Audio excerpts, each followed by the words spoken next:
What's up? My name's Glue Boy. Welcome back to the channel, and today is a weird character video. I'm hesitant to call it that based on the person we're talking about. And normally I like to space out my my factions. If I talk about Chaos, I want to talk about the Imperium or Xenos or something else. No. I'm back from a break. I'm recharged and ready, and I want to talk about the things I want to talk about. So, we're going to be going into the Chaos Gods in a little bit. Today is my personal favorite Chaos God, the Changer of Ways, the Architect of Fate, resident bird enthusiast. We're talking about Tzeentch. What's up? Real quick before the video starts, I just want to shout out something that's going to come out soon. Voxcast to Nowhere invited me on his restarted podcast, of probably the same name, over on his channel, a podcast he's hosting with Hyperspace Hobbies. Both of them are fantastic people. Recording this was immensely fun. I had an absolute blast. It's coming out on Saturday. I will post a bunch of links on my community, Twitter, all that shit when it actually comes out. So, you know, keep an eye out. And as well, go follow both of them. Go follow their stuff, watch their stuff. They're doing some very fun content for 40k, and you might get a kick out of it if you're not already subscribed or have seen them. Yeah, go sub, go comment, tell them I sent you, do all that normal YouTube collab stuff. Anyways, yeah, like I said, it was a super fun time. I'm really happy, and I'm excited to see how this is going to turn out, because I think it's going to be fantastic and really, really fun listen. So yeah, go boost that shit when it drops to give me a proper excuse to make the time to go do it again. Anyways, to the actual content. Tzeentch is great. Man covers magic, got some weird-ass demons. This is where you get all the eldritch fuckery in Warhammer. There's not a lot, but it's all purely Tzeentch. And he's great. I wish he was utilized a lot more in other 40k media. And as well, I'm going to be describing Tzeentch in the best possible way I can, because there's a bit of a problem trying to analyze the character of a Chaos God, is the fact that they are higher dimensional beings that don't really have a form. We have like art of representations of Tzeentch, but the point of the Chaos Gods is that they're like forces of nature, emotion, thought form, so they don't really have a physical manifestation. So yeah, I'll talk about it best I can. But anyways, Tzeentch is the Chaos God of change, ambition, schemes, magic, a lot of things to cover. And like all the other Chaos Gods, he actually covers multiple aspects of this, mainly because, well, Tzeentch is evil. All the Chaos Gods are pieces of shit. They also are fed through good uses of the actual tenets of the Chaos God. Like, for example, Tzeentch gets fed during, like, complex schemes or change. Like, a giant, like, galactic turmoil, big thing. He loves it because that's a lot of change going on. Or maybe you just planned out a really intricate murder against somebody. You got everything laid out and boom, you get away with it scot-free. Tzeentch is a big fan of that. You did a great job. Or, say, maybe you're the population of a planet with the planetary governor is a real piece of shit, like tyrant towards you. You rise up and rebel. That also feeds Tzeentch. I think you could claim a morally good action against that still feeds a Chaos God, which is something he'll play into, because Tzeentch, like all the other Chaos Gods, take a very active role in Warhammer.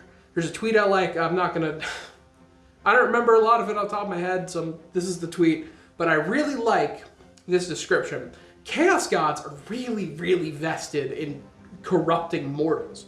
So you might be some ambitious, like militia rebel leader, and Tzeentch might start whispering in your ear, trying to actively corrupt you, because he will lead you on some long scheme that in reality lets him claim dominance over whatever you're fighting over. And that is the big thing with Tzeentch. As I said, he's a big schemer. He can see into the future. He knows all and knows nothing. A lot of weird bullshit. Tzeentch has so many schemes going on that when you're looking at him, looking at all the things his disciples are doing, you're like, this makes no sense. Those are contradictory actions. Those kind of cancel each other out. What's going on? It's because Tzeentch is thinking about schemes on such an astronomically large scale mortal minds can't even comprehend the levels of 20th dimensional chess he's playing. Or he takes a really vested interest in like one guy. just a regular-ass human. And for some reason, this regular Joe Schmo working like a factory somewhere is very important to the grand game.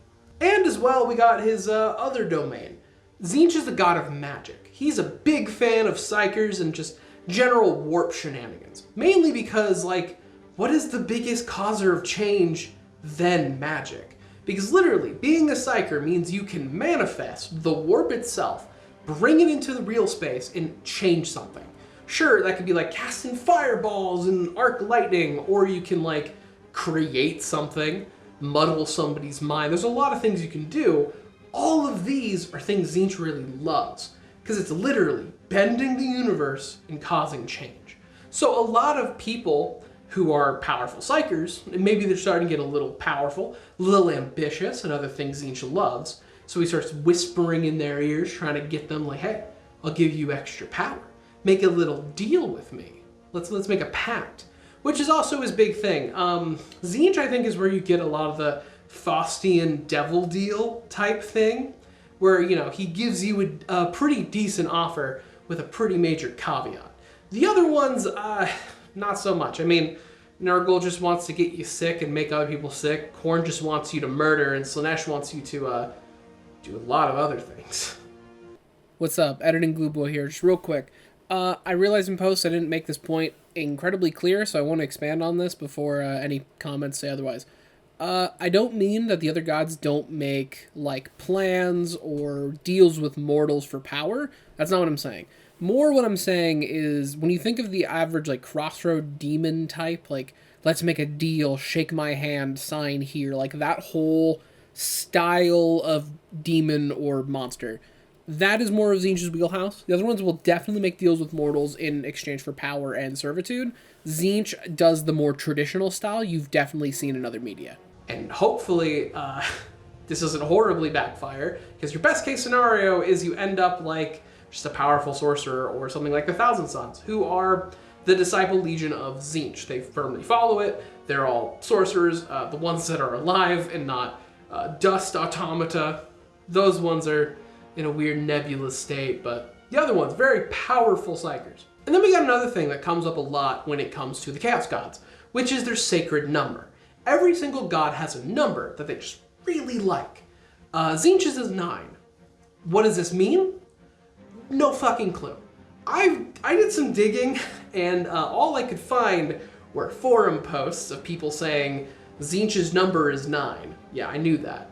And the alternative of, I guess, a reasoning of why these are a thing, like in older editions of Warhammer, you know, you could take Tzeentch stuff in units of 9, so they were like in-universe justifications of tabletop rule? I don't know. I just saw it like twice in like a Reddit post and a random forum post, so you like old head 40k players who've like actually touched previous editions, like, let me know if that's bullshit. I don't know. I only know 8th and above. I don't know any older 40k stuff. But yeah, that's the general basics of Tzeentch. I mean, other than that, you have his actual like demons, because his demons are proper Tzeentchian. They follow more of the rules of magic than they do actual creatures. Because you look at stuff like Nurgle's demons or Khorne's demons, like Khorne's demons are just devils with swords. So they are pretty simple. Tzeentch's stuff, a little weirder. You got like stuff like the horrors, who are weird blob creatures that split when you kill them. Pinks turn into blues, blues turn into brimstones. They're all casting like fireballs, giggling, being weird. You have flying like manta rays who swim in the air. You have giant birds. He loves birds. Probably, I don't know why he likes big birds, but Lord of Change, yeah. Or you get whatever the fuck a Mutalith Vortex beast is. I want this model really badly. I don't think I'd use it on tabletop, but I really want it. Other than that, what do you actually get if you make a pact with Tzeentch? Like, what powers do you receive? Well, one of the first ones you can actually get if you pledge yourself to Tzeentch's cause and he deems you worthy. The first one being the Mark of Tzeentch, which is the first thing you get becoming aligned with him. The Mark of Tzeentch is a personal bestowment of knowledge of Tzeentch's grand schemes and plans. He like puts it right into your brain, and you go through horrific torment because you know that scene in Indiana Jones 4 garbage movie. But like that bit where she's getting like knowledge lasered into her brain and she dies. He luckily pulls it a bit back from those aliens because he gives you like just enough that your soul doesn't disintegrate. Just enough that you're like, you now understand. Your mind's playing all these tricksy games. You're open to the universe, stuff like that. But there's some other fun artifacts I found while paging through like some of Tzeentch's stuff on the wikis. There's one I really like called the Bedlam Stave. This one is literally like a stave. It's a staff. But with a goofy little power where if you hit somebody with it, it psychically like shocks their mind and erases all thought. So you're fighting some guy. He charges you, you're a sorcerer, he swings, you just give a little baseball bat right to his face and immediately forgets what he's doing. Doesn't know why he's there, just in that like fugue state, like what was I doing? Like when you walk into a room and don't remember what you entered that room for, which then he can immediately like psychically blast you or shoot you in the face. Like that's a pretty handy boon, I gotta say. I really like this weapon. And then there's some other stuff that are really fun. The Eye of Tzeentch and the Destiny of Tzeentch are both really interesting because both of these give you time, like perception powers. With the Eye of Tzeentch being literally a third eye that allows you to like peer into the future of your own actions. So like before you make a shot, cast a spell, you're more guaranteed to know that it's gonna work. Or the Destiny of Tzeentch, which like as you're fighting somebody, you can kind of see the moves they're gonna make. Like a small, like weaker version of the duel between Sanguinius and Conrad Kurz, where fighting them is a nightmare because they kind of know what you're gonna do next because they can foresee it. And then there's if you're into like Majora's Mask, there are 3 like faces you can get that I found that I thought was kind of goofy. You get a face of a horror, a face of change, or the face of Tzeentch, which all 3 of these, like all they do is you put on a mask and your face looks like it. Being like, you put the mask on, the horror, you look like a pink horror, Lord of Change, that kind of thing. The face of Tzeentch is interesting, since, you know, Chaos Gods don't really have a form. Tzeentch's form is described as terrifying, as many different people have different interpretations of this, like cloud of smoke with eldritch writing through it, or a giant, like, beast with, like, thousands of faces, and when they speak, one says, like, the main phrase and all the 1,000 others repeat the same phrase to you but with different inflections and tone. Like, stuff like that. Weird eldritch, your brain cannot comprehend it. So, I mean, that sounds interesting. I don't know what the other 2 do. I can see what the face of Tzeentch could, like, give you a tactical advantage of someone looking at you and be like, what the fuck is that? And just not knowing what to do. And then there's, like, the final benefit you can get. There's more, some of which are just not very interesting. There's like a staff that makes you cast a little better, like a disc that you can fly around on, like the Green Goblin, stuff like that. This one is a specific thing because he gives you psychic power and knowledge that allows you to become a proper warpsmith.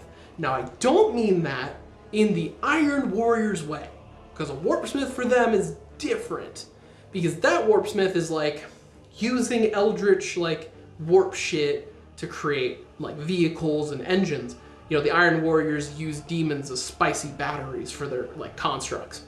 And instead, he makes you a warp smith, and the fact that like in real space, you can manipulate the warp as if you were inside of it, which is stupid powerful. Because if you're a strong psyker, inside the warp, you're surrounded with the shit that gives you power. You can construct anything into reality. And he just gives you that power for when you're in real space. Nutso power boost. That's dope. I haven't seen many examples of this in actual books and stuff. I am very curious to see this in action. But yeah, that's Tzeentch roughly in a nutshell. As best as I can describe a person of unknowingness.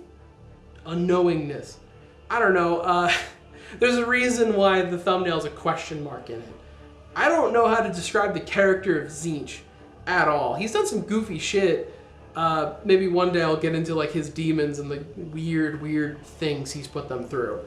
Like the pink horrors that are writing down every single like piece of knowledge in a bunch of books. Or talk about Kairos Fate Weaver, who he like chucked through the Eternity Gate just to see what would happen.